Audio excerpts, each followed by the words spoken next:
If you go to Nooganomics.com, or even better, go to yournews.com. If you're in the Chattanooga area, you will find the local page to be mine. That is to say, a mirror, if you will, of Nooganomics.com, the website for the man who matters, the one that shows the workings of the deep state. There is a deep state. It's not just something that right-wing talk show hosts in the national domain discuss as pertaining to Washington and its archipelago of agencies with numerous letters in their names. There is a deep state in Tennessee. And what I try to do at Nooganomics.com and now at yournews.com is to detail that and to make a record of it. The name is David Tulis, and I had occasion yesterday in the 5 minutes granted to me by the clock at City Council in the non-agenda public comment section of the meeting, which is an act of grace by the council to the people. I took the 5 minutes that was allotted to me. I just took the third or fourth slot that was available, and gave a brief review of transportation administrative notice. But before I say more about what that's about, I want to just raise a question about the use of force and the alternative, which is our main theme, right? We can be against all kinds of things, as conservatives and right wingers often are. They're against all kinds of things, but often they don't have a positive ethic, and they've many of them, especially if they're practicing Christians, have absolutely no positive ethic on what we are to do. Right? They're right about maybe a lot of things that we can be against, but what to do positively? What is the right judicial ethic? What is the thing that we are to be about creating? They can say they don't like immigration, they don't like terrorism, they don't like taxes and things like that. Well, okay, fine. But what do you propose instead? And very often, even Christians among them have very little to say, partly because they've ignored the first 5 books of the Bible, where a lot of, you might say, public policy is enunciated for the building of a people, the building of a civil society. The first great civil society in humankind was the children of Israel. They were a confederation, then they became a monarchy, then they collapsed. Too much centralization collapsed them under their great king Solomon, the wisest man who ever lived. They had all the blessings that accrued to him and his wisdom, but they couldn't live out the details among themselves, and had a division in their a rending of their people. Now, the positive ethic is what we're for, right? We can be against certain things, but what are we for? And I'm for local economy and for the free market, and for, well, private initiative, private action. And because I'm very much for that, and want to scrape out areas that have been seized by the state for you, my listener, scrape out areas, carve out areas that were that had become dead, right? That had become sclerotized, ossified, bona fide, not bona fide, turned into bone. That's what ossified means, to turn into. Os is French for bone. Los is L apostrophe os is the bone. Ossified is a Latin word, and so ossification happens whenever the state takes over something, and then the dead hand finally just kills the initiative there, kills the purpose, and the organization, which is fed by tax money, has as its final purpose in the latter part of its existence the self-maintenance, maintenance of the cash flow, and a simulacrum of service. Right? There's a pretense of service. We pretend to offer this service. We pretend to help veterans. We pretend this and pretend that, and there really is very little that's done that a free market provider with a different ethic and a different source of its life could do. And so we have in Chattanooga and across the country, in many other cities and counties, the same problem. And the people who are involved in these ossified systems are government workers or heavily subsidized nonprofit organizations, NGOs, 501c3, 501c4, often in their important lettering in correspondence with the IRS. They are organizations, and they don't have life in them anymore. They're just hanging on to the dole, right? They're hanging on to the gravy train that it draws, it seems, everybody to it. Everybody's on the gravy train in some way or other, either by grant or subsidy, special permission or permit, control of access in a marketplace, keeping out competitors that would be called cartels. There are many, many cartels that exist that are simply government operations, right? Government operations are often cartels, just flat out cartels that control the market by coercion, by the use, say, the school business of the compulsory attendance statute that gives the state hegemony and control of the market and all the dollars that would otherwise be freely spent in that marketplace. No, you can't do that. You have to spend it with us, and we're forcing you to pay for us to get your money, and you have to send your child to us for care and stewardship in loco parentis, right? That's what we're all about in the public school, is in loco parentis. So the people who are involved in these pretended benefits, these pretended graces, these pseudo services to the public are state actors. Okay, we'll put it that way. They're state actors. So how can we have more laws, more rules, more organizations? We have now announced yesterday by an executive order by Mayor Andy Burke, a council on homelessness, right? Getting together all the groups in a new group, a grouping of groups. There's just so much confidence, it seems, today among people like you and people like me in organizations and in institutions. Where is the private life of our city? Where are private lives of families? Where is there confidence that a private solution exists, that private relations that are not public, right? That means they're not public, they're not funded by anybody coercively, that everything that requires a check to be written is paid for privately, apart from politics, apart from the clamor of the council meeting, the official who wants his part and his say and his way, right? There is where the life is. There, I suggest, is where the future is. The future of the city. Jane Jacobson making that point in her book, the Fall and Rise of Great American Cities in 1962 or 63. The private life, government organization, Robert Moses type planning, John Bridger type planning. It's all a dead hand, and things can't grow normally. They grow in a gnarled and twisted way when there is an obstacle or obstruction placed over it upon it by the state being that organization of justice and judgment, right? That's what the state is all about. Biblically speaking, it has a very limited role, but we've established it to have a role far greater than just the oppression of the wicked and the maintenance of courts and sheriffs, right? That we think that it has a social benefit. And we're so lost in seeing that truth that when we read a story that came out last week about the Big Brothers and Big Sisters program and the officers in the police department who are the mentors there, we see a benefit, right? We don't see this as a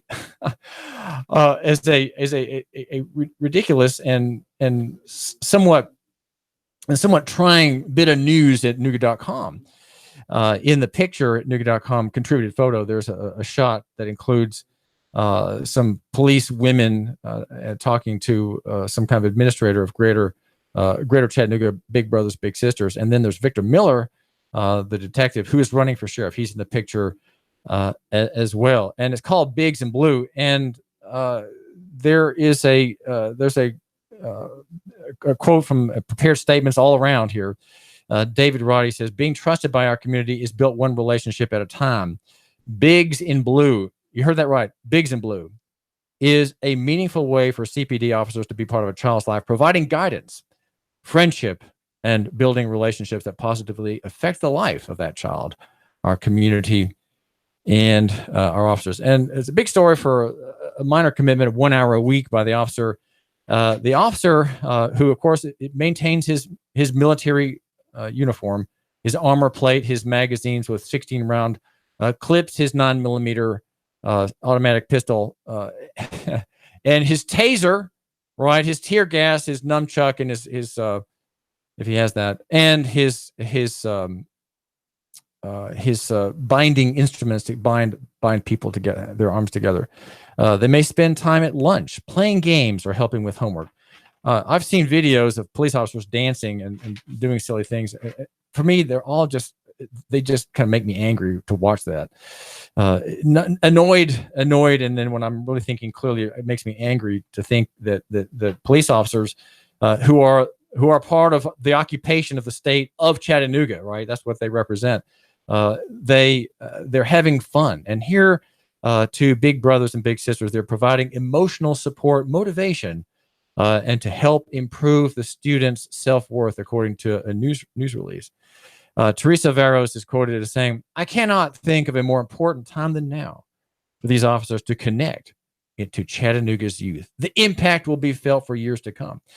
Well, maybe, maybe so. But you know what I worry about is that the police are part of the concept of the executive state. The idea of police is anti-God. Okay, maybe put it that way. It's anti-God because God requires there not to be police. He requires there to be a court. In the biblical ethic, the biblical judicial ethic, which many Christians reject, I just flat out say they reject it. They have you have in society a court, and there is no active state. There is no executive state. Cops are part of the executive state. They are the military arm of enforcement. They are the tool for social engineering and social management used around the world by totalitarian states, whether in Yugoslavia, whether in maintaining apartheid in South Africa. You had a police state. You have a police state, and the officer is a representative of threat and force and prison. Okay, and also, as I point out in my comment to the city council last night, they're part of a misadministration of Title 55. And I've given Chattanooga city government notice about this. Okay, I've written them a legal analysis that makes no arguments, but simply restates all the relevant statutes and court cases. Also, U.S. Title 49, the federal code on transportation. Transportation is the area in which the abuse is taking place. It is these are actions ultra vires. Ultra vires means outside the view. Ultra vires is a grave problem in our country, and here we are seeing the police department providing emotional support to young people ages 6 to 18. Really, is that what we're going to have in Bigs in Blue? They're called Bigs in Blue. And I have to be careful to pronounce that correctly. Providing guidance, friendship, and building relationships that positively affect the life of that child 1 hour a week. Is 1 hour a week going to provide sustenance by way of relationship? Could not perhaps that sustenance be provided by the diaconate or a Christian neighbor or a friend or a charitable person who gives not the money so much, really, but the time? It's the time that's in view here, the time that is sought to be given by the officer, the man marketing the idea of the compulsory state as a benefactor, right? The cop here is the representative of the executive state, the state that's always active, that never sleeps, that is always involving itself in the lives of the people who cannot make their own decisions, who cannot govern themselves. That's why we have the executive state, because we do not have a view of the judiciary state, which is the biblical model. The biblical model, as David Tulis is here suggesting, is that there is a court. Government is simply the judge, and that's it. In our country, we would have a sheriff to bring the prisoner, hold the prisoner until trial, which would no doubt would be swift. But the judge doles out equity. There are, in the biblical ethic, the biblical judicial public policy ethic, there is no prison. There is capital punishment and restitution and restoration for everything else. There is nothing in between. There is only the restoration of victims' rights as much as possible. It is a victims' rights centered ethic, and one that has controlled for hundreds of years in many parts of the world, but not here, not now.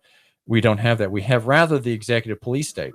Now, I wanted to mention another example. We mentioned how the police department is not following the law on important areas, and that is Title 55. It has authority in Title 55 to enforce the traffic statutes upon people involved in transportation, but it's applying it to everybody. Okay, and my notice is raising the question about this and warning the city government and also the county government, that there is this distinction in the law between travel and transportation. David Tulis here. David Tulis. The number is 800-8949, 800-8949. If you want to interrupt me, you please do. Please just have something to say to me. It's 800-8949. Parallel construction is something that police do also outside the law. We don't know that it's happened here in Chattanooga and Hamilton County. We do know that spying on smartphones has taken place through the Marshal Service. At least one report that I have published on that activity in Chattanooga, based on TV station reports here from our allies in the media on the television side. Parallel construction is when you build a criminal case against someone with secret surveillance data, and you create a parallel narrative which effectively lies about how you found out about the person's illegal activities, the ones that you are going to charge against him in a criminal case. It's called parallel construction, and it's being done according to a report released earlier this year in January by Human Rights Watch. You create a parallel chain of evidence after the fact. It is a kind of artifice that police departments do, that they're using in conjunction with the Yankees, right, with the good people in Washington, that you build a parallel chain of evidence to hide the fact that the whole case began with secret data, secret spying information from cell phones or other things that are in the national jurisdiction, under national authority. These occur regularly in cases throughout the country, cases in which the person accused remains innocent until proven guilty and faces a potentially life-altering prison term. This is according to Sarah St. Vincent from Human Rights Watch. When you have a parallel construction, you have defendants and even judges who don't know how evidence was gathered and can't challenge the constitutionality of that. What you have is very one-sided, where the government on its own is deciding what practices it thinks are legal. So you can hide an illegal search that violates a defendant's Fourth Amendment rights, or could result in what's called exculpatory evidence that tends to exculpate or show the innocence of the defendant, not being turned over, violating the Fifth Amendment. It could also hide, she says, discriminatory actions by law enforcement. This whole matter came out first in 2013 in a Reuters investigation, according to Reason.com has a report about this that detailed how the Special Operations Division, a secretive unit within the DEA, the Drug Enforcement Administration, has been following surveillance tips to field agents and other agencies to build cases. So it showed how agents could recreate evidence chains to keep classified methods hidden, even from judges, of course, from the defendants. And the people involved in this effort had, in fun, they had a Darth Vader token, right? You had a Darth Vader token from the dark side. These were programs that were called Whisper, Walled Off, or Wall Off stops. Rand Paul said the government should be disallowed from taking that information and developing a parallel construction of a case where the illegally obtained information is not used in court, but is used by law enforcement to develop other information to mount a prosecution. Our founders, he says, gave us the Fourth Amendment to prevent a tyrannical government from invading our privacy. And we are fools to relinquish that hard-won right because of fear. There's a federal prosecutor quoted by Human Rights Watch who says, yeah, does it bother me a little? Yeah. He says, but if it's going to stop 100 kilograms of drugs from getting on the street, it's okay with me. I didn't make the rules. I just play by them. And what we have here are police, effectively police. In Chattanooga, they're helping build good character, becoming trusted agents for change in the life of a young person. The same characters are using illegal methods through parallel construction across the country. We don't know about Chattanooga. And then in Chattanooga, as I'm pointing out to the city council, the police are not following the limits of the law. And this is David Tulis. Call, you're live on the air. What is on your mind? My dad was a police officer for 35 years, and this is the axiom he held true to. Better let 99 guilty go free than have one innocent man in jail. Now, why haven't we heard that? But that's what he was trained in. Better let 99 guilty go free than to have one innocent in jail. Andy Burke needs to be ashamed. He should be embarrassed. And the city council was ashamed of themselves for passing this ordinance. Shame on them. We're talking now about the homeless ordinance. Well, I'm talking about both, because I think they go hand in hand. That anyone that would enforce that ordinance is arresting an innocent person. That if you took an oath to obey the Constitution of these states united, you have to disobey that statute. You're not obligated to follow it. No one is obligated to follow an unconstitutional rule, regulation, or statute. The Supreme Court ruled they are invalid from their inception. Well, let's clarify here, Mike. We're talking about the panhandling ban proposed bill. Are we also talking about the enforcement of the traffic statutes on private parties, or are you not talking about that? I'm talking about everything regarding individual constitutional rights. Okay. If one is traveling, it should not be enforced. If one is panhandling, it should not be enforced. Innocent people should not be thrown in jail. Well, simple. but it's up to that cop is the judge, jury, and executioner at that time. That police officer right then and there can take away your rights in that instant, can handcuff you and throw you in jail. A hair color company I named after my daughter. When I named this jury and executioner, he should look at the Constitution first and individual rights as to whether or not that statute, that rule or regulation, is violating your individual rights. And if he believes it's so, not enforce it. They're not trained to do that. They're trained to be revenue officers. Here's the rule, regulation, or statute. We'll enforce it. Let the courts deal with it. That's not the oath they took. They didn't take an oath to enforce statute. They took an oath to obey the Constitution. You're right. And yet the officer, I think it's easy to forget the Constitution, even though in the city police department's code of ethics, it's a 3-page code of ethics, which I've written about. You can read the details on that at Nooganomics.com. It's very good. It's very good. But I think the pressure to enforce overrides that 1 hour that was given to discussing in the classroom work of the recruit. Well, then the constitutional limits. Either do the job right or get out. Let me give you an example. My dad told me this after he retired. He worked in an area on the other side of the line of West Philadelphia, which was very bad as far as gangs and violence. And they were crossing into the wealthy side where he worked, a township that, there were very wealthy people there. And they passed, there was an edict that was passed down by the elite in the department that you were to pull over any suspect car that passes from West Philadelphia into that township, with or without probable cause. He refused to do that. He said, I'm not going to pull over a car because it looks junky. I'm not going to pull over someone because they look suspicious. If there's no probable cause to pull them over, well, I'm not pulling them over. Now, of course, he was punished for that. I found out years later. But he refused to not respect someone's individual rights and went against the brass. And if you're a true cop, if you really are there to help the people, you'll do that.